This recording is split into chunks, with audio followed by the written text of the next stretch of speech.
샬롬, 복되고 거룩한 주일입니다. 오늘도 주님 앞에 나와 예배하는 여러분의 삶에 주의 은혜와 평강이 가득하기를 축복합니다. 코로나 확산 속에서 많은 고통 가운데 우리 지체들도 있습니다. 하나님께서 치유의 광선으로 여러분을 속히 치유해 주시고 빨리 강건하고 회복되어서 다 함께 모여 하나님을 예배할 날이 오기를 간절히 소망합니다. 함께 나눌 말씀은 레위기 13장 1절부터입니다.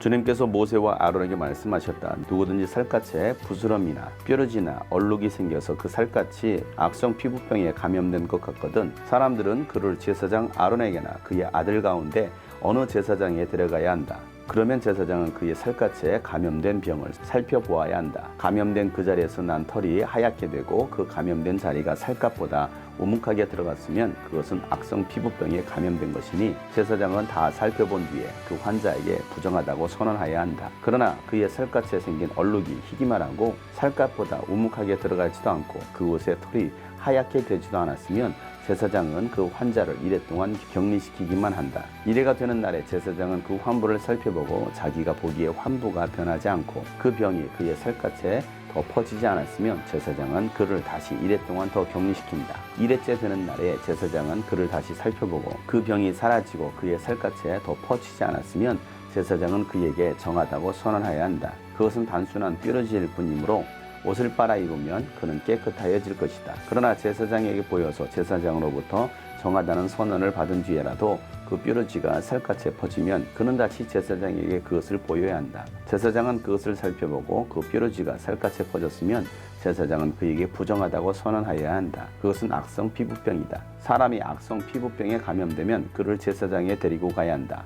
제사장은 그를 살펴보아야 한다. 그의 살갗에 흰 부스럼이 생기고 거기에 난 털이 하얗게 되고 부스럼에 생살이 생겼으면 그의 살갗에 생긴 것은 이미 만성이 된 악성 피부병이다. 제사장은 그에게 부정하다고 선언하여야 한다. 그가 이미 부정하게 되었으므로 제사장은 그를 격리시킬 필요가 없다. 그리고 제사장이 보기에 살갗에 생긴 악성 피부병이 그 환자의 살갗을 모두 덮어서 머리에서부터 발끝까지 퍼졌으면 제사장은 그를 다시 살펴보아야 한다. 그 악성 피부병이 그의 몸 전체를 덮었으면 제사장은 그 감염된 사람에게 정하다고 선언하여야 한다. 그의 살갗 전체가 다 하얗게 되었으므로 그는 정하다. 아무 날이든 그에게 생살이 솟아오르면 그는 부정하게 된다. 그러면 제사장은 그 생살을 살펴 확인한 뒤에 그에게 부정하다고 선언하여야 한다. 생살은 부정하다. 그것은 악성 피부병이기 때문이다. 그러나 그 생살이 다시 변하여 하얗게 되면 그는 제사장에게 가야 한다.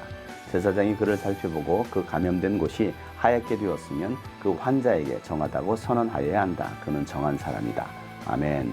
오늘 말씀은 악성 피부병에 걸린 사람을 정결케 하는 규제에 관한 말씀입니다. 제사장이 하는 일이 있습니다. 그것은 백성들의 질병의 상태를 보는 것입니다. 백성들이 어떠한 병이 걸렸는지 증상을 알아보고 또한 자세히 관찰한 다음에 그에게 자가격리할 수 있는 지침이나 완치된 것에 대한 선언을 해주는 사람이 바로 제사장이었습니다. 악성 피부병에 걸린 사람을 진단할 때는 자세하게 하라는 것입니다. 피부병에 걸렸던지 피부병인지 아닌지 확실하지 않을 경우에는 일주일 동안 자가격리하라고 말씀하고 있습니다. 요즘 코로나 확진자들은 일주일 동안 자가격리합니다. 일주일 자가격리하고 나면 그 병의 호전 상태를 볼 수 있기 때문에 일주일 동안 자가격리한 다음에 다시 제사장은 자세히 살펴보고 그 병에 대해서 진단을 하고 또한 결과를 선언해 줘야 되는 것입니다. 오늘 이와 같이 악성 피부병에 대해서 자세히 말씀하고 있는 것은 개인의 질병의 문제뿐만 아니라 한 사람이 부정해지게 되면 공동체 전체가 부정해질 수 있기 때문에 하나님은 그 한 사람에게 집중하고 있는 것입니다.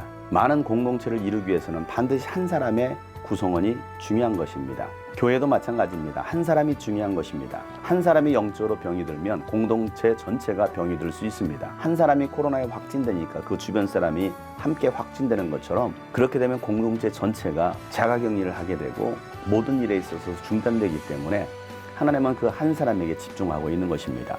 사랑하는 여러분, 여러분 한 사람이 바로 중요합니다. 여러분 한 사람 때문에 공동체가 병이 들 수도 있고 여러분 한 사람 때문에 공동체가 살아날 수도 있음을 기억하시길 바랍니다. 하나님은 부정해진 한 사람이라고 해서 무시하고 그를 심판하고 배제시키는 것이 아니라 하나님은 그 사람이 안전하게 건강하게 치유가 되길 바라시고 그렇게 치유가 되어서 공동체의 일원이 될 수 있도록 하나님은 그 약한 한 사람에게도 관심을 두시는 것을 기억하시길 바랍니다. 이것이 바로 하나님의 은혜입니다. 하나님의 관심은 오늘도 여러분에게 있습니다. 약한 자, 병든 자에게 있습니다. 하나님은 그들도 치료하시기를 원하시고 그들이 회복되어져서 함께 하나님의 나라를 세워가기를 원하십니다.